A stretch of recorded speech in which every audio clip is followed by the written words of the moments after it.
കഴിഞ്ഞ ക്ലാസ്സിൽ നമ്മൾ ഇന്റർമോളിക്കുലർ ഫോഴ്സസിനെ പറ്റി പഠിച്ചിരുന്നു.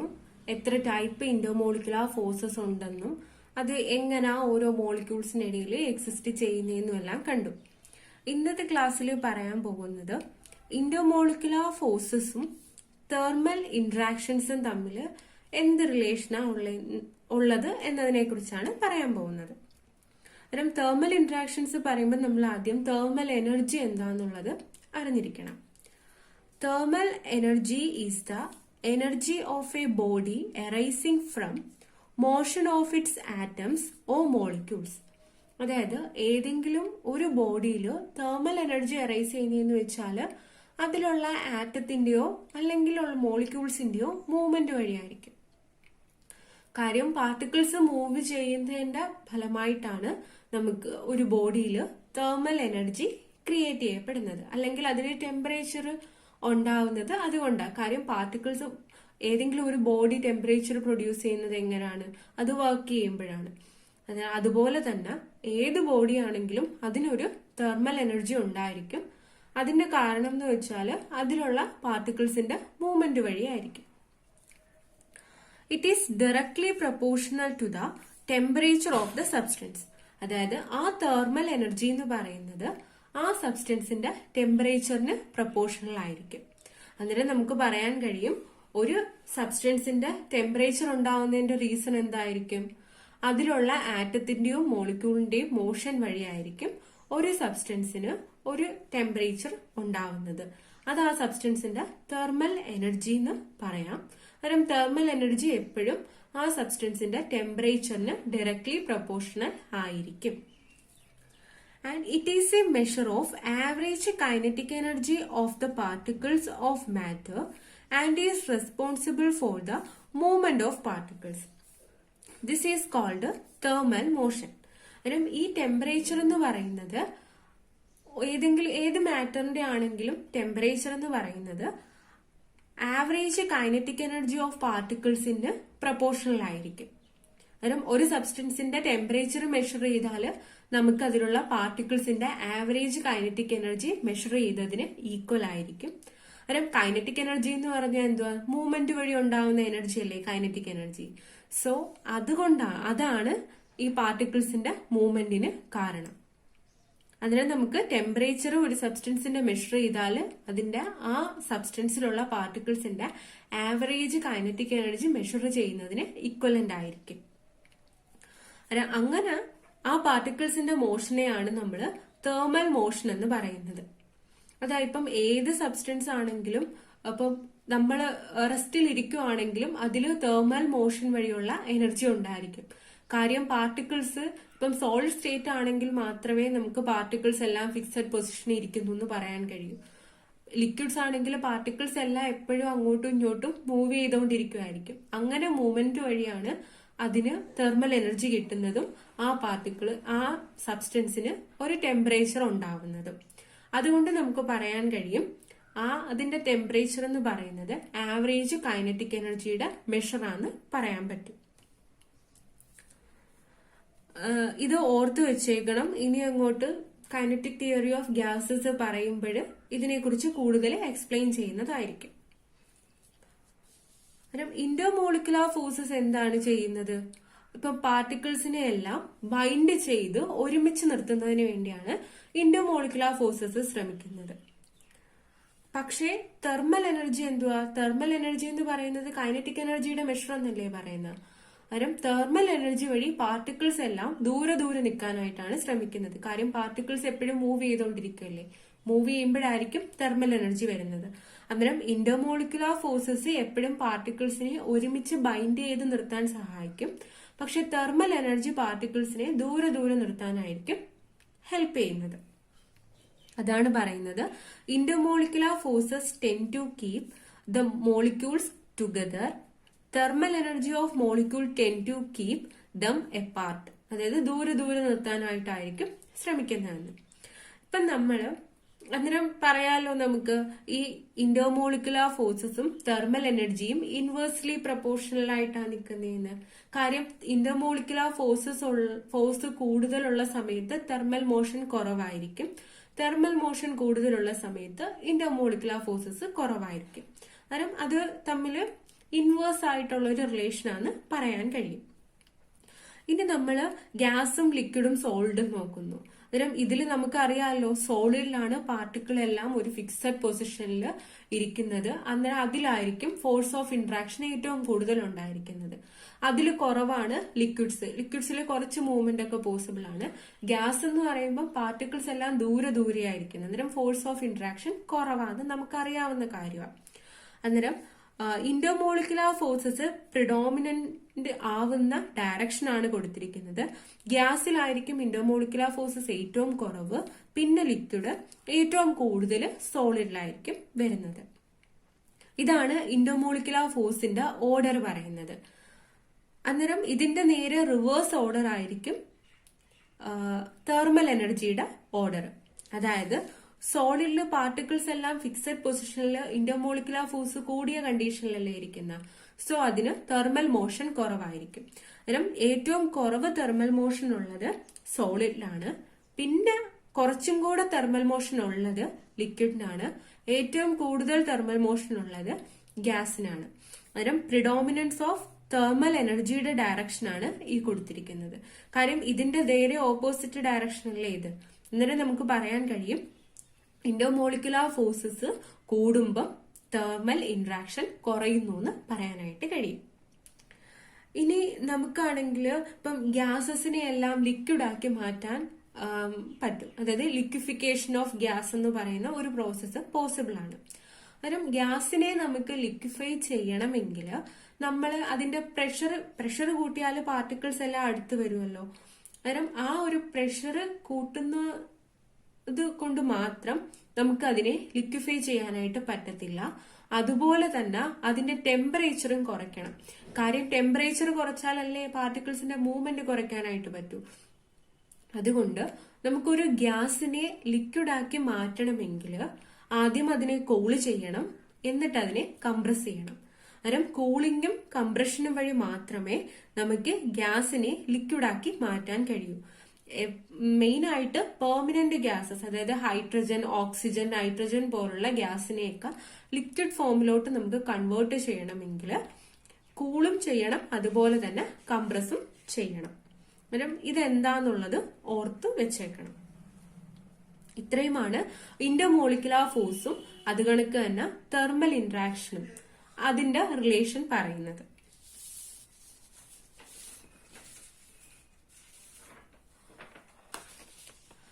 ഇനി നമ്മള് ഗേഷ്യസ് സ്റ്റേറ്റിനെ കുറിച്ച് ഡീറ്റെയിൽ ആയിട്ട് പഠിക്കാൻ പോവുകയാണ്. അന്നേരം ഈ ഗേഷ്യസ് സ്റ്റേറ്റിനെ കുറിച്ച് പഠിക്കുമ്പോഴത്തേക്ക് നമുക്ക് ആദ്യം ഗേഷ്യസ് സ്റ്റേറ്റ് എന്ന് പറഞ്ഞാൽ എങ്ങനെ ഐഡന്റിഫൈ ചെയ്യാം, അതിന്റെ പ്രോപ്പർട്ടീസ് എന്തൊക്കെയാന്നുള്ളത് നോക്കാം. പിന്നെ നമ്മള് ഗ്യാസ് ലോസിനെ കുറിച്ച് പറയും, പിന്നെ ഐഡിയൽ ഗ്യാസ് ഇക്വേഷനെ കുറിച്ച് പറയും. അങ്ങനെ ഗേഷ്യസ് സ്റ്റേറ്റിന്റെ കുറെ പ്രോപ്പർട്ടീസും ഗ്യാസസ് ഒബേ ചെയ്യുന്ന ലോസ് എന്തൊക്കെയാണ് അതിനെയൊക്കെ കുറിച്ചാണ് ഇനി പറയാൻ പോകുന്നത്. First gaseous state.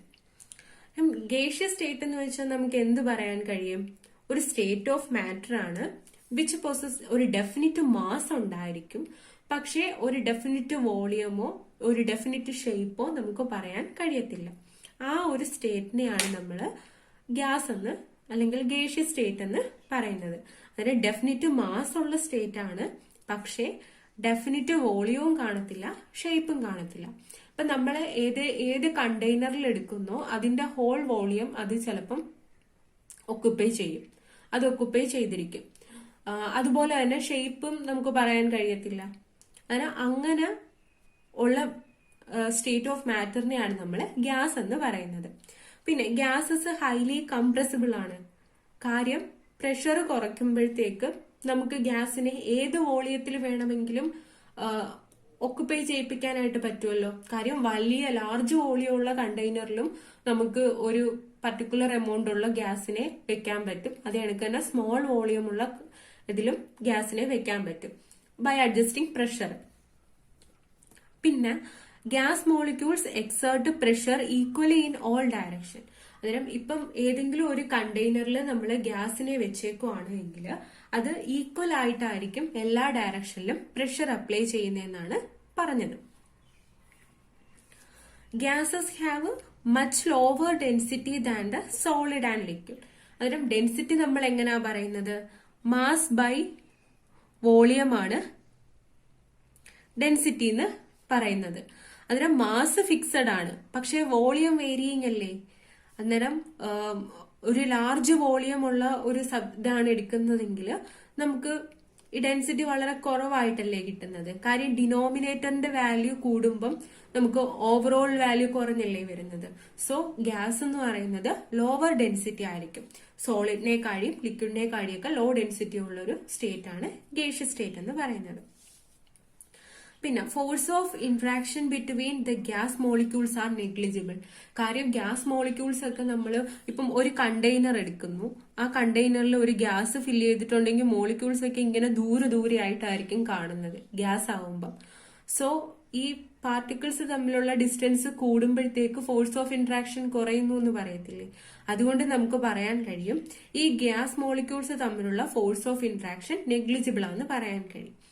ഇതൊക്കെയാണ് നമുക്ക് ഗേഷ്യസ് സ്റ്റേറ്റ് എന്ന് പറഞ്ഞാൽ ആദ്യം മനസ്സിലാവുന്ന കുറെ കാര്യങ്ങൾ. ഡെഫിനിറ്റ് മാസ് കാണത്തില്ല, ഡെഫിനിറ്റ് മാസ് ഉണ്ടായിരിക്കും, പക്ഷെ വോളിയവും ഷേപ്പും കാണത്തില്ല.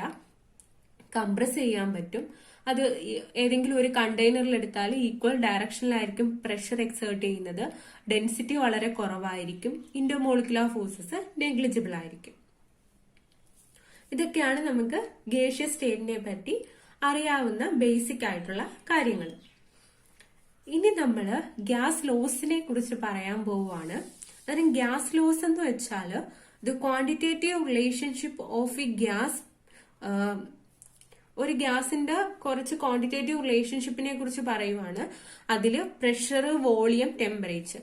അന്നേരം പ്രഷർ, വോളിയം, ടെമ്പറേച്ചർ ഇതിന്റെ ഒരു ഗ്യാസിന്റെ പ്രഷറും വോളിയവും ടെമ്പറേച്ചറും തമ്മിലുള്ള റിലേഷൻഷിപ്സ് പറയുന്ന ലോയിനെ പറയുന്ന പേരാണ് ഗ്യാസ് ലോസ് എന്ന് പറയുന്നത്. അന്നേരം കുറെ ഗ്യാസ് ലോസ് ഉണ്ട്. അന്നേരം ബോയിൽസ് ലോ ഉണ്ട്, ചാൾസ് ലോ ഉണ്ട്, അവഗാഡ്രോസ് ലോ ഉണ്ട്, ഗേലുസാസ് ലോ ഉണ്ട്. അങ്ങനെ കുറച്ച് ലോസ് ഉണ്ട്. അന്നേരം ഇനി ഓരോ ലോസും എന്താന്നുള്ളത് നോക്കണം. അന്നേരം ഈ ലോസ് പഠിക്കുമ്പോഴത്തേക്ക് ആ സ്റ്റേറ്റ്മെന്റ് അതേ കണക്ക് തന്നെ പഠിക്കണം. കാര്യം ഒരാൾ സ്റ്റേറ്റ് ചെയ്തിരിക്കുന്നില്ല, അന്നേരം അത് നമ്മളായിട്ട് മാറ്റം വരുത്താൻ പറ്റത്തില്ല. അതുകൊണ്ട് ആ സ്റ്റേറ്റ്മെന്റ് അതേ കണക്ക് തന്നെ നമ്മൾ പഠിച്ചിരിക്കണം. അന്നേരം ഫസ്റ്റ് ലോ നോക്കാം. ഫസ്റ്റ് ലോ ആണ് ബോയിൽസ് ലോ. അന്നേരം റോബർട്ട് ബോയിൽ എന്ന് പറയുന്ന സയന്റിസ്റ്റ് ആണ് ഈ ബോയിൽസ് ലോ പ്രപ്പോസ് ചെയ്തത്. അന്നേരം ബോയിൽസ് ലോ എന്ന് വെച്ചാൽ ഒരു ഗ്യാസിന്റെ പ്രഷറും വോളിയവും എങ്ങനെ റിലേറ്റ് ചെയ്തിരിക്കുന്നു at A constant temperature. Temperature constant ആക്കി വെച്ചിട്ട് ഒരു ഗ്യാസിന്റെ പ്രഷറും വോളിയവും തമ്മിലുള്ള റിലേഷൻ എങ്ങനെയാന്നുള്ളതാണ് ബോയിൽസ് ലോ പറയുന്നത്. അന്നേരം പ്രഷർ വോളിയം റിലേഷനെയാണ് നമ്മൾ ബോയിൽസ് ലോ എന്ന് പറയുന്നത്. അന്നേരം പ്രഷറും വോളിയവും മാത്രം പറയുന്നതുകൊണ്ട് ടെമ്പറേച്ചർ നമ്മൾ കോൺസ്റ്റന്റ് ആയിട്ട് എടുക്കുന്നു. അന്നേരം ബോയിൽസ് ലോ പറയുന്നതെന്ന് വെച്ചാൽ boils law States that at constant temperature the pressure of A fixed amount of gas varies inversely with its volume. അതായത് ഒരു കോൺസ്റ്റന്റ് ടെമ്പറേച്ചറിൽ ഒരു ഫിക്സഡ് എമൗണ്ട് ഓഫ് ഗ്യാസിന്റെ പ്രഷർ എന്ന് വെച്ചാൽ വോളിയത്തിന് ഇൻവേഴ്സ്ലി പ്രൊപ്പോർഷണൽ ആയിട്ടായിരിക്കും വേരി ചെയ്യുന്നത്. അതിന്റെ മാത്തമാറ്റിക്കൽ ഫോം ആണ് എഴുതിയിരിക്കുന്നത് P പ്രൊപ്പോർഷണൽ ടു 1/V. അതായത് ഇൻവേഴ്സ്ലി പ്രൊപ്പോർഷണൽ ആയതുകൊണ്ടാണ് 1/V കൊടുത്തിരിക്കുന്നത് അറ്റ് കോൺസ്റ്റന്റ് ടെമ്പറേച്ചർ. ഇതാണ് mathematical form of Boyle's law എന്ന് പറയുന്നത്. ഒരു ഫിക്സഡ് എമൗണ്ട് ഓഫ് ഗ്യാസും ആയിരിക്കണം, അറ്റ് കോൺസ്റ്റന്റ് ടെമ്പറേച്ചറും ആയിരിക്കണം. ഈ രണ്ട് കണ്ടീഷനും സാറ്റിസ്ഫൈ ചെയ്താൽ ആ ഗ്യാസിന്റെ പ്രഷർ വോളിയത്തിന് ഇൻവേഴ്സ്ലി പ്രൊപ്പോർഷണൽ ആയിട്ട് വേരി ചെയ്യുന്നു എന്ന് പറയാം. അന്നേരം ഇങ്ങനെ പ്രൊപ്പോർഷണാലിറ്റി ഉള്ളപ്പം നമ്മൾ ആ പ്രൊപ്പോർഷണാലിറ്റി മാറ്റുന്നതിന് വേണ്ടി ഒരു കോൺസ്റ്റന്റ് കൊണ്ട് മൾട്ടിപ്ലൈ ചെയ്യും. അന്നേരം P ഈക്വൽ ടു നമ്മളെ ഒരു കോൺസ്റ്റന്റിൽ നമുക്ക് K എന്ന് കൊടുക്കാം. അപ്പം K1 എന്ന് കൊടുക്കാം. അന്നേരം K1 ഇൻറ്റു 1/V. അന്നേരം ഇവിടെ ഡിനോമിനേറ്റർ കിടക്കുന്നതിനെ നമുക്ക് ഇപ്പുറത്തെ സൈഡിലോട്ട് എടുത്തുകൂടെ? സോ നമുക്ക് പറയാം PV equal to a constant. PV equal to a constant എന്ന് പറഞ്ഞ് നമുക്ക് കിട്ടി.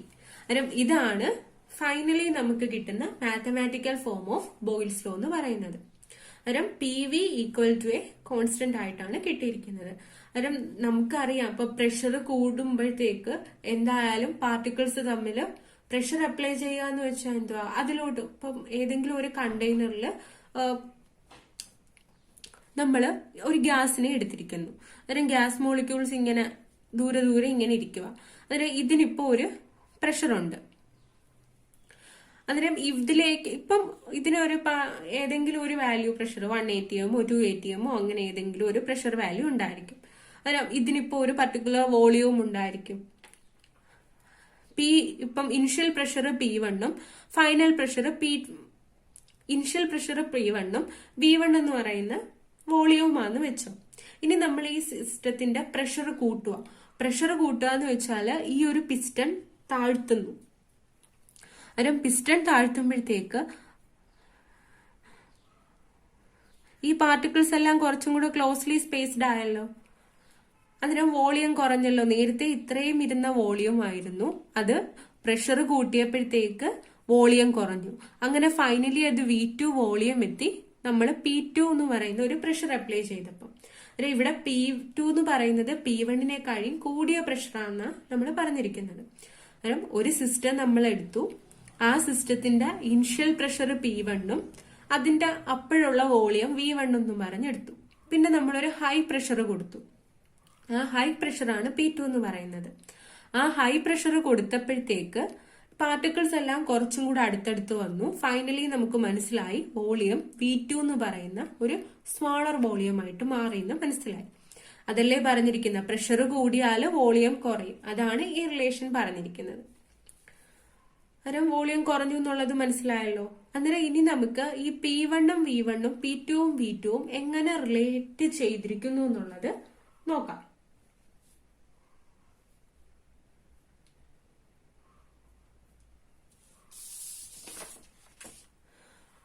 അതാണ് പറയുന്നത്, if P1 is the pressure at a volume V1 and P2 is the pressure at volume V2, according to Boyle's law നമുക്ക് എഴുതാം P1 V1 equal to P2 V2 എന്ന് പറഞ്ഞ് എഴുതാനായിട്ട് പറ്റും. P1 V1 equal to P2 V2 എന്ന് പറഞ്ഞ് നമുക്ക് എഴുതാൻ പറ്റും. ഈ ഇക്വേഷൻ പഠിച്ചു വെച്ചേക്കണം. നമുക്ക് പ്രോബ്ലംസ് ചോദിക്കും. അന്നേരം അത് ചെയ്യാനായിട്ട് പഠിച്ചു വെച്ചേക്കണം. നമ്മൾ PV equal to a constant എന്നല്ലേ പറയുന്നത്. അത് കണക്ക് ഈ സിസ്റ്റം നമ്മൾ ചെയ്യുമ്പോൾ P1 V1 equal to A കോൺസ്റ്റന്റും കിട്ടും, P2 V2 equal to A കോൺസ്റ്റന്റും കിട്ടും. അങ്ങനെ നമുക്ക് ലാസ്റ്റ് എഴുതാൻ കഴിയും P1 V1 equal to P2 V2 എന്ന് എഴുതാൻ പറ്റും.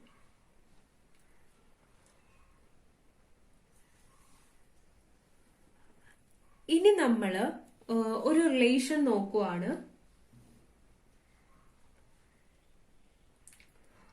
ഡെൻസിറ്റിയും അതേ കണക്ക് തന്നെ പ്രഷറും തമ്മിലുള്ള റിലേഷൻ എങ്ങനെയാന്നുള്ളത് നോക്കാം. കാരണം ഡെൻസിറ്റി എന്ന് വെച്ചാൽ എന്താണ്? ഡെൻസിറ്റി എന്ന് വെച്ചാൽ mass by volume. Mass by വോളിയത്തിനെയല്ലേ നമ്മൾ ഡെൻസിറ്റി എന്ന് പറയുന്നത്. ഇവിടെ പറയുന്നതെന്ന് വെച്ചാൽ ഡെൻസിറ്റിയും പ്രഷറും തമ്മിൽ എങ്ങനെ റിലേറ്റ് ചെയ്തിരിക്കുന്നു എന്നാ ചോദിച്ചേക്കുന്നത്. നമുക്ക് ബോയ്ൽസ് ലോയിൽ നിന്നും കിട്ടി പ്രഷർ പ്രൊപ്പോർഷണൽ ടു 1/v അല്ലെങ്കിൽ pressure is equal to K into 1/v എന്ന് പറഞ്ഞ് നമുക്ക് ഇക്വേഷനിൽ നിന്ന് കിട്ടി. സോ നമുക്ക് ഈ 1/vനെ 1/vയുടെ വാല്യൂ എന്ന് പറഞ്ഞാൽ നമുക്ക് P/K എന്ന് പറഞ്ഞ് എഴുതാമല്ലോ. നമുക്കിവിടെ 1/vയുടെ വാല്യൂ കണ്ടുപിടിക്കണം. 1/vയുടെ വാല്യൂ കണ്ടുപിടിക്കണമെങ്കിൽ P ഡിവൈഡഡ് ബൈ ഈ Kനെ ഇവിടെ കൊണ്ടുവന്ന് ഡിവൈഡ് ചെയ്താൽ പോരെ. So 1/v is equal to pressure by ആ കോൺസ്റ്റന്റ് എന്ന് പറഞ്ഞ് കിട്ടി. ഇനി ഈ ഇക്വേഷനിൽ നോക്കുമ്പം ഇവിടെയും ഒരു 1/v ഉണ്ടല്ലോ. അതായത് മാസ് ഇൻറ്റു 1/v എന്ന് പറഞ്ഞ് നമുക്ക് എഴുതിക്കൂടെ. പിന്നെ ഇവിടുത്തെ 1/vക്ക് പകരം നമുക്ക് ഈ P/K എന്ന് പറയുന്ന വാല്യൂ സബ്സ്റ്റിറ്റ്യൂട്ട് ചെയ്യാനായിട്ട് കഴിയും. അങ്ങനെ സബ്സ്റ്റിറ്റ്യൂട്ട് ചെയ്യുമ്പം നമുക്ക് density is equal to M/K1 P എന്ന് പറഞ്ഞ് വരും. നമ്മൾ ഒരു പർട്ടിക്കുലർ ഗ്യാസ് നോക്കുമ്പം അതിന്റെ മാസ് ഒരു കോൺസ്റ്റന്റ് ആണ്. അതുപോലെ തന്നെ K1 എന്ന് പറഞ്ഞാൽ ഓൾസോ ഒരു കോൺസ്റ്റന്റ് ആണ് നമ്മൾ പറഞ്ഞു. അങ്ങനെ ആ ഒരു കേസിലാണെങ്കിൽ D പ്രപ്പോർഷണൽ ടു P എന്ന് നമുക്ക് പറയാൻ കഴിയും. അതായത് ഒരു ഗ്യാസിന്റെ ഡെൻസിറ്റി എന്ന് പറയുന്നത് അതിന്റെ പ്രഷറിന് പ്രപ്പോർഷണൽ ആണെന്ന് പറഞ്ഞ് കിട്ടി. ഇത്തരം density directly related to pressure എന്ന് പറഞ്ഞ് കിട്ടി. ഇവിടെ relation between density and pressure of a ഗ്യാസിനെ കുറിച്ചാണ് പറയുന്നത്. ഡെൻസിറ്റി എന്ന് വെച്ചാൽ നമ്മൾ മാസ് ബൈ വോളിയം എന്ന് പറഞ്ഞ് എഴുതും. നമുക്ക് ബോയിൽസ് ലോയിൽ നിന്ന് കിട്ടി. പ്രഷർ എന്ന് വെച്ചാൽ ഇൻവേഴ്സ്ലി പ്രപ്പോർഷണൽ ടു വോളിയം ആണ്. സോ P ഈക്വൽ ടു ഒരു കോൺസ്റ്റന്റ് K1 ഇൻറ്റു 1/V.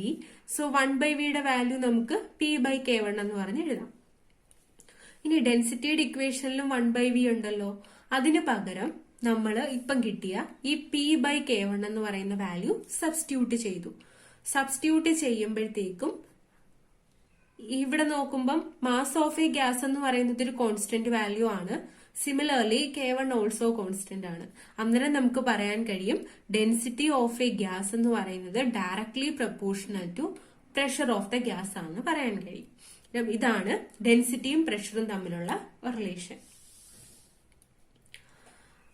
ഇനി നമ്മൾ രണ്ട് ഗ്രാഫ് കൺസിഡർ ചെയ്യാൻ പോവാണ്. ഈ ബോയിൽസ് ലോയുടെ രണ്ട് ഗ്രാഫ് എങ്ങനെ ഗ്രാഫ് പ്ലോട്ട് ചെയ്യുന്നതെന്നുള്ളത് നോക്കാം.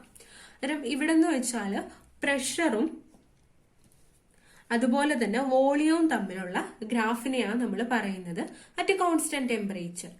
അങ്ങനെ കോൺസ്റ്റന്റ് ടെമ്പറേച്ചറിൽ നമ്മൾ പ്ലോട്ട് ചെയ്യുന്ന ഗ്രാഫിനെയാണ് ഐസോതേർംസ് എന്ന് പറയുന്നത്. Constant temperature graphs are called isotherms. നമ്മൾ ബോയിൽസ് ലോയ്ക്ക് വരയ്ക്കുന്ന ഗ്രാഫ് എല്ലാം ഐസോതേർംസ് ആണെന്ന് പറയാൻ കഴിയും. കാര്യം ടെമ്പറേച്ചർ ചേഞ്ച് ചെയ്യുന്നില്ല.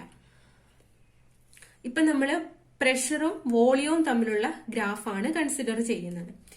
പ്രഷറും വോളിയവും തമ്മിലുള്ള ഗ്രാഫ് നോക്കുമ്പോഴത്തേക്ക് അത് ഈ ഒരു ഫോർമാറ്റിലായിരിക്കും നമുക്ക് കിട്ടുന്നത്.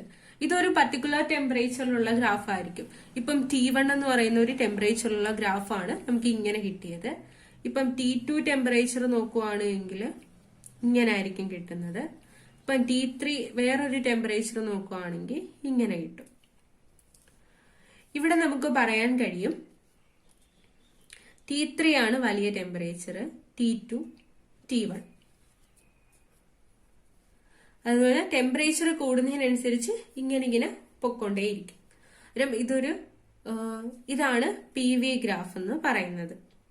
നമ്മുടെ ബോയിൽസ് ലോയുടെ PV ഗ്രാഫ് എങ്ങനെ വരയ്ക്കാന്ന് ചോദിച്ചാൽ ഈ ഒരു ഫോർമാറ്റിലായിരിക്കും PV ഗ്രാഫ് വരയ്ക്കുന്നത്. ഈ കോൺസ്റ്റന്റ് ടെമ്പറേച്ചറിൽ പ്ലോട്ട് ചെയ്യുന്ന ഗ്രാഫിനെ നമ്മൾ ഐസോതേർംസ് എന്നാണ് പറയുന്നത്. T1 എന്ന് പറയുന്ന ഫസ്റ്റ് ഒരു ടെമ്പറേച്ചർ നമ്മൾ എടുത്തു.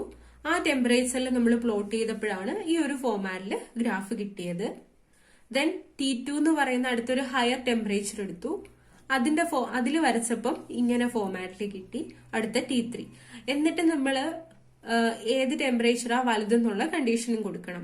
T3 ടെമ്പറേച്ചർ ആണ് ഇതിൽ വലുത്, പിന്നെ T2, പിന്നെ ഏറ്റവും ചെറുതാണ് T1 എന്ന് പറയുന്നത്. ഈ ഒരു ഫോർമാറ്റിലായിരിക്കും നമുക്ക് PV ഗ്രാഫ് കിട്ടുന്നത്. ഇനി നമുക്ക് പ്രഷറും 1/Vയും തമ്മിലുള്ള ഗ്രാഫ് നോക്കാം. പ്രഷറും 1/Vയും തമ്മിലുള്ള ഗ്രാഫ്. പ്രഷറും 1/Vയും തമ്മിലുള്ള ഗ്രാഫ് എന്ന് വെച്ചാൽ അത് ഒറിജിനിൽ കൂടെ പോകുന്ന ഒരു സ്ട്രെയിറ്റ് ലൈൻ ആയിട്ടായിരിക്കും കിട്ടുന്നത്. നമ്മൾ 3 ഡിഫറെന്റ് ടെമ്പറേച്ചറിലുള്ള ഗ്രാഫ്സ് ആണ് നോക്കുന്നത്. അത് ഒറിജിനിൽ കൂടെ പോകുന്ന സ്ട്രെയിറ്റ് ലൈൻ ആയിട്ടായിരിക്കും ഗ്രാഫ് കിട്ടുന്നത്. ഇവിടെയും ഏറ്റവും സ്മോൾ സ്ലോപ്പ് ഉള്ളതായിരിക്കും സ്മോളസ്റ്റ് ടെമ്പറേച്ചർ. ഇത് T2, ഇത് T3.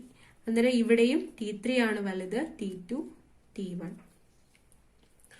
ടെമ്പറേച്ചർ കൂടുന്നതിനനുസരിച്ച് ഈ ഗ്രാഫിന്റെ സ്ലോപ്പും കൂടുന്നു എന്ന് പറയാനായിട്ട് പറ്റും. നമ്മൾ സ്ലോപ്പ് കണ്ടുപിടിക്കുന്നതെന്ന് വെച്ചാൽ dy/dx എന്ന് പറയുന്ന ഇക്വേഷൻ വെച്ചിട്ടാണ് സ്ലോപ്പ് കണ്ടുപിടിക്കുന്നത്. കാര്യം ഇത് y ആക്സിസ് അല്ലേ, ഇത് x ആക്സിസുമായിട്ട് എടുക്കും. അന്നേരം ഇങ്ങനെ വരച്ചു നോക്കും. എന്നിട്ട് y ആക്സിസിൽ ഇത് എത്ര ഡിസ്റ്റൻസ് കാണിക്കുന്നോ അത് dy എന്ന് പറഞ്ഞ് എടുക്കും. x ആക്സിസിൽ അത് ആ കാണിക്കുന്ന ആ ഡിസ്റ്റൻസിനെ നമ്മൾ ഡി എക്സ് എന്നും പറഞ്ഞെടുക്കും. എന്നിട്ട് d y by d x എടുത്താൽ നമുക്ക് ഈ ലൈൻസിന്റെ സ്ലോപ്പ് എത്രയാന്നുള്ളത് അറിയാൻ പറ്റും. കാരണം ഏറ്റവും കൂടുതൽ സ്ലോപ്പ് ഉള്ളത് ഇതിന്റെ കേസിലല്ലേ. കാര്യം ഈ വൈ ആക്സിസിന് അടുക്കും തോറും ഇതിന്റെ ഈ എക്സ് ആക്സിസിലുള്ള വാല്യൂ കുറഞ്ഞു കുറഞ്ഞല്ലേ വരുന്നത്. കാര്യം ഇവിടുത്തെ സ്ലോപ്പ് എടുക്കണമെങ്കിൽ നമുക്ക് ഇത്രയും എക്സ് ആക്സിസിലുള്ള വാല്യൂ മതി, വൈ ആക്സിസിലുള്ള ഇത്രയും വാല്യൂ വേണം. സോ ടെമ്പറേച്ചർ കൂടുന്നതിനനുസരിച്ച് ഈ ഗ്രാഫിന്റെ സ്ലോപ്പും കൂടുന്നു എന്ന് പറയാൻ പറ്റും. അല്ലെങ്കിൽ അത് പി ആക്സിസിനോട്, പ്രഷറിന്റെ ആക്സിസിനോട് അടുത്തടുത്ത് വരുന്നു എന്ന് പറയാനായിട്ട് പറ്റും. ഇത്രയുമാണ് നമ്മൾ ബോയിൽസ് ലോയെ കുറിച്ച് പറയുന്നത്. അന്നേരം ബോയിൽസ് ലോ പറഞ്ഞപ്പോഴത്തേക്ക് നമ്മൾ ആദ്യമേ ആ ലോ എന്താന്നുള്ളത് സ്റ്റേറ്റ് ചെയ്തു, പിന്നെ അതിന്റെ മാത്തമാറ്റിക്കൽ ഇക്വേഷൻ കണ്ടു, പിന്നെ p V equal to constant എന്ന് പറയുന്ന ഇക്വേഷൻ നമ്മൾ എഴുതി. പിന്നെ രണ്ട് ഡിഫറെന്റ് പ്രഷറും അതേ കണക്ക് തന്നെ വോളിയവും തന്നിരുന്നാൽ എങ്ങനായിരിക്കും പി വി റിലേഷൻ വരുന്നതെന്നുള്ളത് കണ്ടു. P1 V1 is equal to P2 V2. അത് നമുക്ക് പ്രോബ്ലം ചെയ്യുന്നതിന് വേണ്ടി യൂസ് ചെയ്യാൻ പറ്റും. ഏതെങ്കിലും 3 ക്വാണ്ടിറ്റി തന്നിരിക്കും, 4ാമത്തെ ക്വാണ്ടിറ്റി കണ്ടുപിടിക്കുന്നതിന് വേണ്ടി. പിന്നെ നമ്മൾ പ്രഷറും ഡെൻസിറ്റിയും തമ്മിലുള്ള റിലേഷൻ കണ്ടു. അന്നേരം അതിൽ പറയുന്നതെന്ന് വെച്ചാൽ density of a gas directly proportional to pressure ആണ് പറയുന്നത്. അന്നേരം അതിന്റെ ഡെറിവേഷൻ എങ്ങനെയാന്നുള്ളത് കണ്ടു. പിന്നെ നമ്മൾ ആ ഗ്രാഫ് പ്ലോട്ട് ചെയ്തു. 2 ഗ്രാഫ് ഉണ്ട്, പി വേഴ്സസ് വി ഗ്രാഫും ഉണ്ട്, പി വേഴ്സസ് 1/vയുടെ ഗ്രാഫും ഉണ്ട്. അന്നേരം ഗ്രാഫ് എങ്ങനെ വരുന്നു എന്നുള്ളത് നോക്കി വെച്ചേക്കണം. ടെമ്പറേച്ചറിനനുസരിച്ച് ഗ്രാഫിന്റെ വ്യത്യാസവും മനസ്സിലാക്കിയിരിക്കണം. ഇതിനെ ഐസോതേർം എന്നായിരിക്കും നമ്മൾ പറയുന്നത്.